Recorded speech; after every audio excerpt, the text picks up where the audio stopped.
জেনে রাখো নিশ্চয়ই তোমাদের পরস্পরের, মুসলিমদের পরস্পরের সম্পদ, পরস্পরের রক্ত, পরস্পরের এই যে জান মাল ইজ্জত, এগুলো একে অপরের জন্য হারাম। মুসলিমদের পরস্পরের রক্ত, পরস্পরের ইজ্জত সম্মান একে অপরের জন্য হারাম, এর হানি করা একে অপরের জন্য হারাম। ঠিক যেমন আজকের এই দিন হারাম, এই শহর হারাম, এই মাসও হারাম। নবী করিম সাল্লাল্লাহু আলাইহি ওয়াসাল্লাম বলছিলেন, জেনে রাখো তিনটা বিষয়ে যেন তোমাদের অন্তর কখনো খেয়ানত না করে। তিনটা বিষয়ে তোমাদের অন্তর যেন কখনো খেয়ানত না করে। এক, তোমরা যে কাজটাই করবা শুধু আল্লাহ পাকের সন্তুষ্টির জন্য করবে। তোমরা যে কাজই করবে শুধু আল্লাহর সন্তুষ্টির জন্য করবে। তোমাদের শাসক বর্গের কল্যাণ কামনা করবে, তোমাদের শাসক বর্গের কল্যাণ কামনা করবে। 3 নাম্বার, মুসলিমদের জামাতকে আঁকড়ে ধরে রাখবে, মুসলিমদের ইউনাইটেড কমিউনিটিকে আঁকড়ে ধরে থাকবে। এই তিনটা বিষয় পালনের ক্ষেত্রে তোমাদের অন্তর যেন খেয়ানত না করে। এদিন সূর্য ঢলে যাওয়ার পরে নবী সাল্লাল্লাহু আলাইহি ওয়াসাল্লাম আরো বললেন, শুনে রাখো হে মানব জাতি, এটা ভালো করে শুনেন, শুনে রাখো হে মানব জাতি, নিশ্চয়ই আমি মুহাম্মদ সাল্লাল্লাহু আলাইহি ওয়াসাল্লাম জাহেলি যুগের যত কুপ্রথা আছে সমস্ত কুপ্রথাকে আমার পায়ের তলে পিষ্ট করে গেল। জাহেলি যুগে কি ছিল ভাই?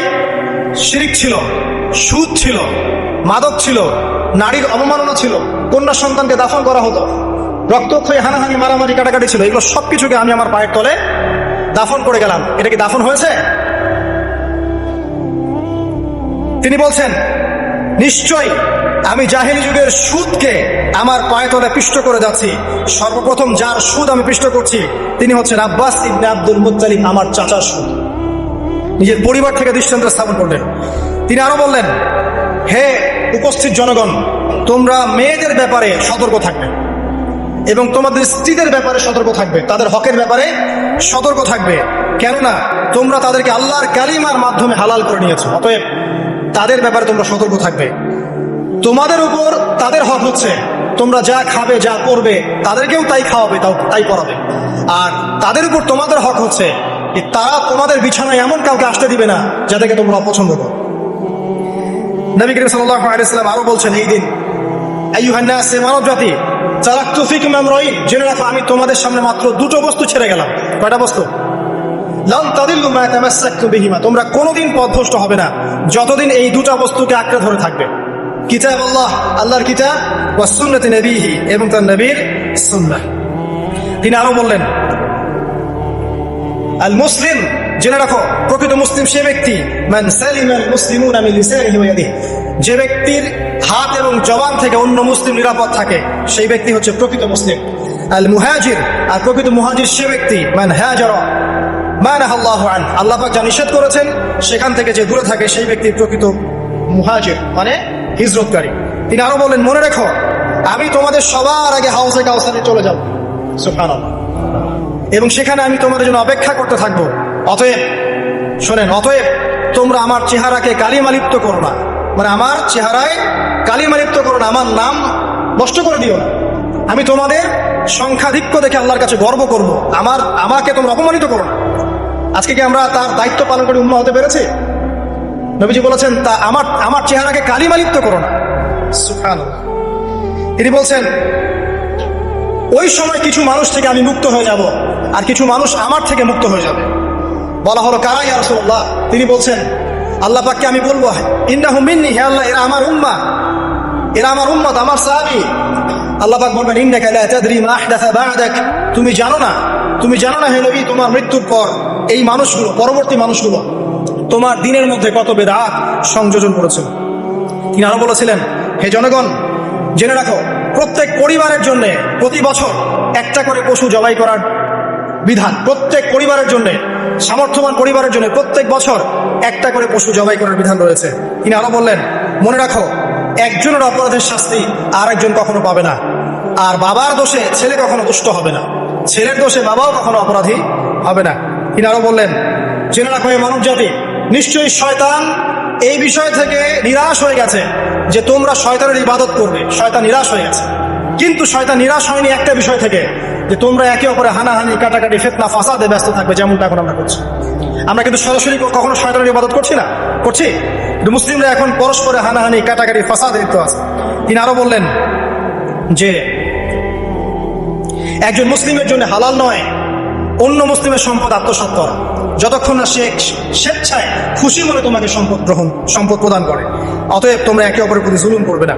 তিনি আরো বললেন, সাবধান, আমার ইন্তেকালের পরে তোমরা একে অপরের গর্দান উড়িয়ে কাফের হয়ে যেও না। সাবধান, আমার ইন্তেকালের পর তোমরা একে অপরের গর্দান উড়িয়ে কাফের হয়ে যেও না। তিনি আরো বলেছেন, একজন মুসলিম আরেকজন মুসলিমকে গালি দিতে পারে না। যদি একজন মুসলিম আরেকজন মুসলিমকে গালি দেয়, এটা হচ্ছে ফাসিকি। এবং একজন মুসলিম যদি আরেকজন মুসলিমের সাথে যুদ্ধ করে, এটা হবে এক প্রকার কুফরি। তিনি আরো বলেছেন, হে জনগণ, জেনে রাখো, আমার পরে কোনো নবী নেই, আর আমার পরে তোমরা ব্যতীত আর কোনো উম্মত নেই। এর চেয়ে স্পষ্ট কথা হতে পারে? আমার পরে কোনো নবী নেই, আর আমার পরে তোমরা ছাড়া কোনো উম্মত নেই। তাহলে আমরা যখন নতুন নতুন নবী বানিয়ে নিচ্ছি, কোন কোন ক্ষেত্রে বলছি একজন ব্যক্তি ছিলেন, সে নিজে ঈসাও ছিল, সে মাহদিও ছিল, সে নবীও ছিল। এবং দিন দিন মানুষ এই খাতায় নাম লেখাচ্ছে। সুবহানাল্লাহ।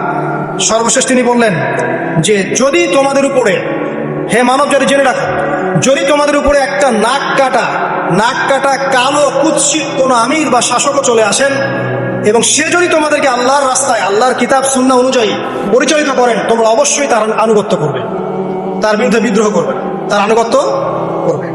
জেনে রাখো, শেষে তিনি বলেন, জেনে রাখো হে মানব জাতি, আজকে থেকে কুল্লুকুম মিন আদম, তোমরা সবাই আদম সন্তান, ওয়া আদামু মিন তুরাব, আর আদম হচ্ছে মাটির সন্তান। আরবের উপর অনারবের, অনারবের উপর আরবের, সাদার উপর কালো, কালোর উপর সাদা, লালের উপর কালো, অথবা কালোর উপর লালের কোনো রকম প্রাধান্য নাই।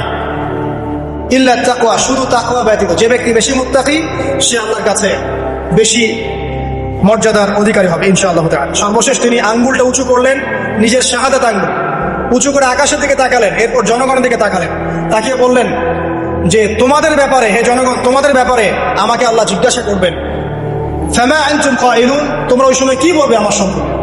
তখন সাহাবীরা বললেন, আমরা বলবো যে আপনি বাল্লাগতা রিসালাতাক, আপনি আপনার রিসালাত পৌঁছে দিয়েছেন, ওয়া জামানাতাক, আপনার আমানত পূর্ণ করেছেন, ওয়া নাসাহতা উম্মাতাক, এবং আপনি আপনার উম্মতকে নসিহত করেছেন। এরপরে তিনি আকাশের দিকে তাকিয়ে বললেন, আল্লাহুম্মা ফাশহাদ, হে আল্লাহ আপনি সাক্ষী থাকেন। আল্লাহুম্মা ফাশহাদ, হে আল্লাহ আপনি সাক্ষী থাকেন। আল্লাহুম্মা ফাশহাদ, হে আল্লাহ আপনি সাক্ষী থাকেন যে আমি আমার দায়িত্ব পৌঁছে দিয়েছি। এরপরে নাজিল হলো, আল ইয়াউমা আকমালতু লাকুম দীনাকুম ওয়া আতমামতু আলাইকুম নি'মাতি ওয়া রাদিতু লাকুমুল ইসলাম দীনা। এই হলো বিদায় হজ, আজকের এই আরাফার প্রেক্ষাপট। আমরা কতজন এটা নিয়ে চিন্তা করেছি? 1 মিনিট একটু বলে শেষ করি। দেখেন, শেষ ওসিয়ত যেগুলো হয় মানুষের, এটা খুব হৃদয় বিদারক হয় না? বাবা ইন্তেকাল করছেন, সন্তানের জন্য ওসিয়ত করে যাচ্ছেন, মাকে দেখিস, ইত্যাদি ইত্যাদি। হৃদয় বিদারক হয় না? মানুষ সারা জীবন মনে রাখে না? বাট আমরা আমাদের এই ন্যাশনাল, এই উম্মাহ, নবী সাল্লাল্লাহু আলাইহি ওয়াসাল্লাম উম্মাহ বলে আমরা যারা দাবি করছি, আমাদের মধ্যে বেশিরভাগ মানুষ নবী সাল্লাল্লাহু আলাইহি ওয়াসাল্লামের শেষ এই নসিহতগুলো ভুলে গেছে। নসিহতগুলোর মধ্যে সবচেয়ে ইম্পর্টেন্ট ছিল শিরক থেকে দূরে থাকা, সুদ থেকে দূরে থাকা, মুসলিম ভেদাভেদ না করা, শাসকের কল্যাণ কামনা করা, বিদ্রোহ না করে শাসককে উত্তম নসিহত করা। এবং আরেকটা হাদিসে তিনি বলেছিলেন 5 ওয়াক্ত সালাত আদায় করবে, সাওম পালন করবে, রমজান মাসে সাধ্যমতো সাদাকা করবে, মুসলিমদের জামাত আঁকড়ে ধরবে, ইনশাআল্লাহ হাসতে হাসতে জান্নাতে প্রবেশ করবে। আও কামা ক্বালা আলাইহিস সালাম। জাহেলিয়াতের সমস্ত প্রথা ছেড়ে দেওয়া ছিল আজকের দিনের মূল মর্ম, আমরা ছাড়তে পারছি না। সুদ ছেড়ে দেওয়া ছিল মূল মর্ম, ছাড়তে পারছি না। শিরক থেকে বের হতে পারছি না। বেদাতীদের ব্যাপারে ধমক দেওয়া হয়েছে, বেদাত ছাড়তে পারছি না। খেয়াল করে দেখেন, মুসলিম হানাহানি কাটাকাটি এখনো ছাড়তে পারছি না। ইভেন ধর্মতাত্ত্বিক ভাবেও আমরা বহু দল এবং উপদলে বিভক্ত হয়ে গেছে, কারোর সাথে কারো ঐক্য নাই। সব মিলিয়ে নবী সাল্লাল্লাহু আলাইহি ওয়াসাল্লামের শেষ ওসিয়তগুলো, কিতাব এবং সুন্নাহ আঁকড়ে ধরা, এটা আমরা সবাই আঁকড়ে ধরতে পারছি না।